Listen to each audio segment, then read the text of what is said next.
God bless you, saints. It's good to be with you this evening on our Thursday in the Word. I will be continuing our reading through R.C. Sproul's book, The Holiness of God. The Holiness of God. I'll just be taking some excerpts out of this particular book as we go through our study. Early in the 20th century, a German scholar made an unusual and interesting study of the holy. The man's name was Rudolf Otto. Rudolf Otto. Otto attempted to study the holy in a scientific way. He examined how people from different cultures and nations behave when they encounter something they regard as holy. He explored the human feelings people have when they meet the holy. The first important discovery Otto made was that people have a difficult time describing the holy. Otto noticed that although certain things could be said about the holy, there always remained an element that defied explanation. It was not that this element was irrational. No, it was more super rational, above the limits of our minds. There was something extra about human experience with the holy, something that could not be put into words. This is what Otto called a kind of plus. The plus is that part of the holy experience that people grope for words to express. It is the spiritual element that defies adequate description. Otto coined a special term for the holy. He called it the Mysterium Tangentium. A simple translation of this concept is the awful mystery. Otto described it like this. And this is what Otto said. The feeling of it may be at times come sweeping like a gentle tide, pervading the mind with tranquil mood of deepest worship. It may pass over into a more set and lasting attitude of the soul, continuing, as it were, thrilling, vibrant, and resonant until at last it dies away and the soul resumes its profane, non-religious mode of everyday experience. It may burst in sudden eruption up from the depths of the soul with spasms and convulsions, or lead to the strangest excitements, to intoxicated frenzy, to transport, and to ecstasy. It has its wild and demonic forms and can sink to an almost grisly horror and shuddering. It has its crude, barbaric,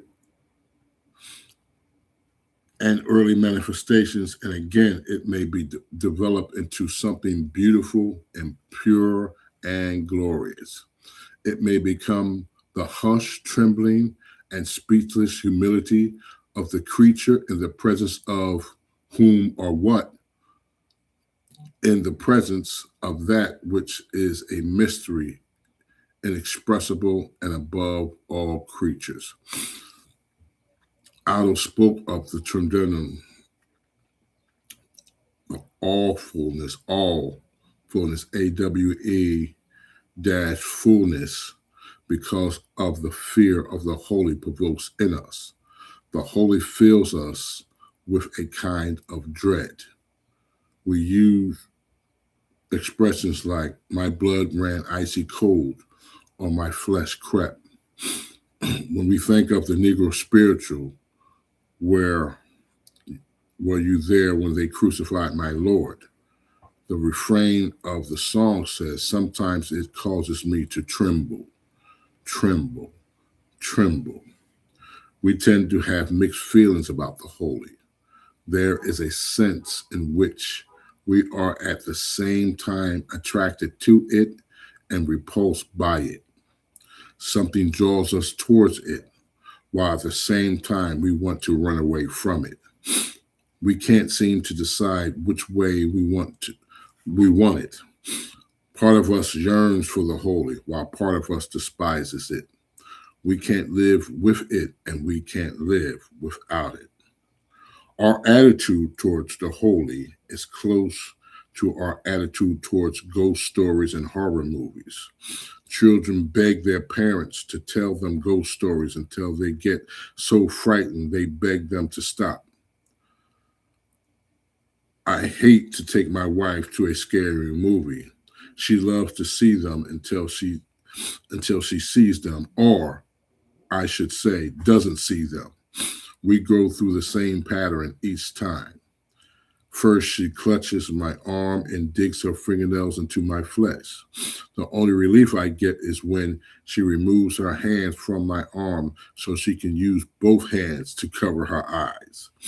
The next step is when she leaves her seat and goes to the rear of the theater where she can stand with her back against a solid wall. There, she can be sure nothing is going to jump out from behind her and grab her. The final step is when she leaves the theater altogether and seeks refuge in the lobby. Yet she tells me that she loves to go to such movies. There must be a theological illustration in there somewhere. Perhaps the clearest example of this strange phenomenon of people mixed feelings to the holy comes from the world of radio. Before the advent of television, the radio program was the zenith of home entertainment. We were treated to daily operas sponsored by soap companies. Uh, Other soap companies gave us Our Gale Lady, One Man's Family, Lorenzo Jones and his wife, Bella, and a host of others. The evening programs were given to action and adventures with the Long Ranger Superman, Tennessee Jet, Harrigan, and so on. My favorites were the mystery programs like Gangbusters, The Shadow, and Suspense. The scary program of all scary programs began with the eerie sound of a creaking door opening. It sounded like the fingernail scratching a blackboard. It invoked the image. It invoked the image in my head of an ancient, musty vault being opened. With the sound of the creaking door came the sonorous voice of the announcer saying, "Enter sanctum." What is so scary about the word "enter sanctum"? What do the words mean? Inner sanctum simply means within the holy. Nothing is more dreadful to us, more terrifying to the mind than to be brought within the holy. Here we begin to tremble as we are brought into the presence of the mysterious mysterium tremendum. The mysterious character of a holy God is contained in the Latin word Augustus. The early Christians had problems saying this title to Caesar. To the Christian, no person was worthy of the title August. Only God could properly be called the August One. To be to be August is to be awe-inspiring or awful in the ultimate sense. Only God is awful. In Otto's study, the human experience of the holy, in Otto's study of the human experience of the holy, he discovered that the clearest sensation that human beings have when they experience the holy is an overpowering and overwhelming sense of creatureliness. That is, when we are aware of the presence of God, we become more aware of ourselves as creatures. When we meet the absolute, we know immediately that we are not absolute. When we meet the infinite, we become acutely conscious that we are finite. When we meet the eternal, we know we are temporal. To meet God is a powerful study in contrast. Our contrast with the other is overwhelming. We think of the prophet Jeremiah and of his complaint to God. He said, "O Lord, you deceived me, and I was deceived. You overpowered me, and I and prevailed." Jeremiah chapter 20, verse 7. Here it sounds as if Jeremiah was afflicted by a bad case of stuttering. Normally, the Bible is brief in its expressions, having a kind of economy of language.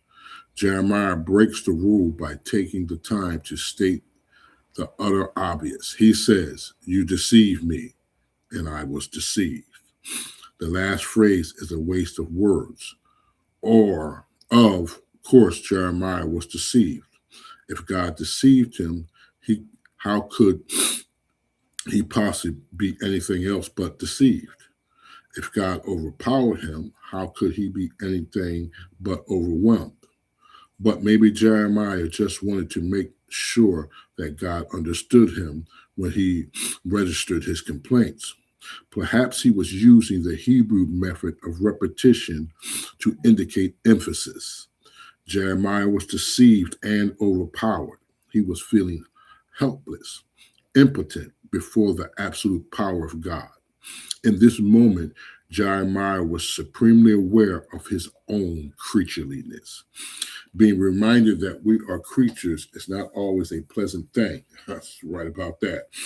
The words of Satan's original temptation are heard to erase from our minds. Ye shall be as gods. Genesis 3, verse 5. This ghastly lie of Satan is one lie we should dearly love to be able to believe. If we could be like gods, we would be immortal, infallible, and we would have a host of other powers that we presently do not and cannot possess. Death often frightens us. When we see another person die, we're reminded that we are mortal, that someday death will come to us. It is a thought we try to push from our minds. We are uncomfortable when others' death rudely interrupts, intrudes into our lives, and reminds us of what we will face at some unknown future date. Death reminds us that we are creatures. Yet, as fearsome as death is, it is nothing compared with meeting a holy God. When we encounter him, the totality of our creatureliness breaks upon us and shatters the myths that we have believed about ourselves, the myths that we are demigods, junior grade deities who will try to live forever. As moral creatures, we are exposed to all sorts of fears. We are anxious people, given to phobias. Some people are afraid of cats, others of snakes, and still others of crowded places or lofty heights. These phobias gnaw at us and disturb our inner peace. There is a special kind of phobia from which we all suffer. It is called a xenophobia. A xenophobia is the fear and sometimes a hatred of strangers or foreigners or of anything that is strange or foreign. God is the ultimate object of our xenophobia. He is the ultimate stranger. He is the ultimate foreigner. He is holy and we are not.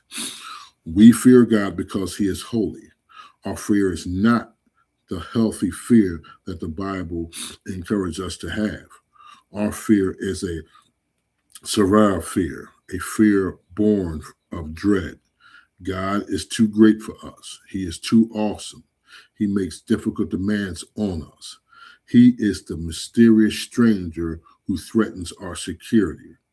In his presence, we quake and tremble. Meeting him personally may be our greatest trauma. Now, as you reflect about what you have learned and discovered about God's holiness, answer these questions to yourself, saints. In what way is God an awful mystery to you. That's AWE-FUL, mystery to you. Question number 2, does God's mystery comfort you or does it frighten you? Number 3, what do you learn about yourself as you comprehend the mystery of God's holiness? And number 4, during the coming week, how will you worship God for the mystery of his holiness? I just read through that, taking some excerpts out of Dr. R.C. Sproul's, the late Dr. R.C. Sproul's book, The Holiness of God. I think it was necessary that I would bring this reading before you just to get us to think, to contemplate on God's holiness, that God is, he's truly holy, and to try to elevate our minds as to him being holy and what does the holiness of God mean? What did Isaiah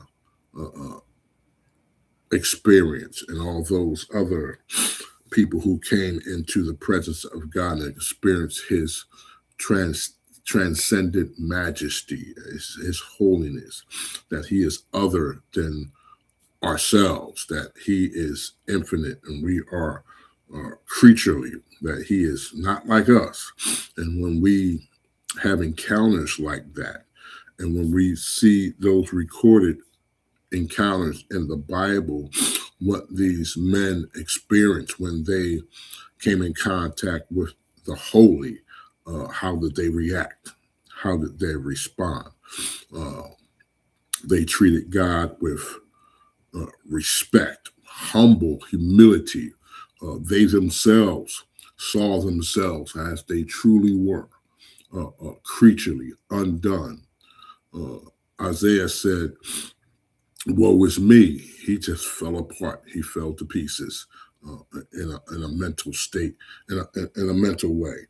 He just fell to pieces when he came in contact with the holy. And how did those early disciples and those Pharisees and Sadducees respond to Jesus when he came into their presence, even though all that was wrapped up into human flesh? But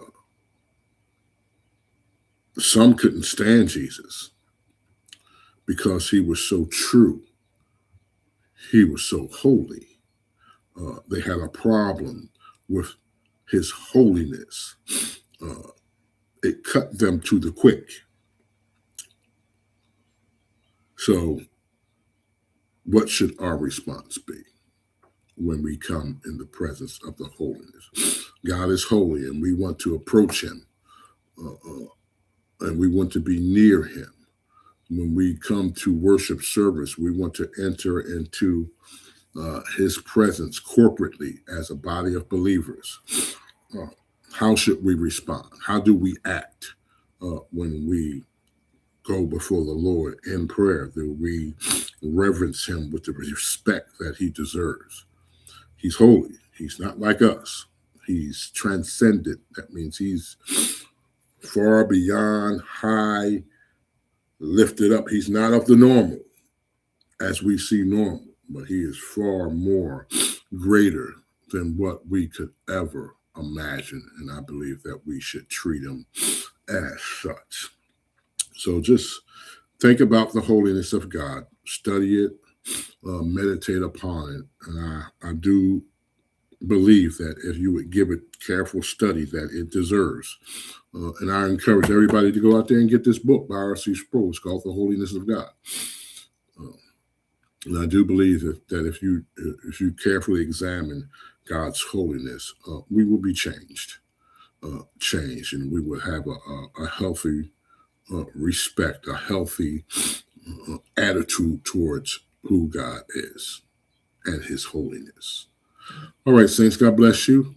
Thanks again. I'll see you next week At this time, we're going to get on the prayer line and we're going to go into prayer. Amen. God bless you. Have a good night. Hope to hear you on the prayer line. To God be the glory.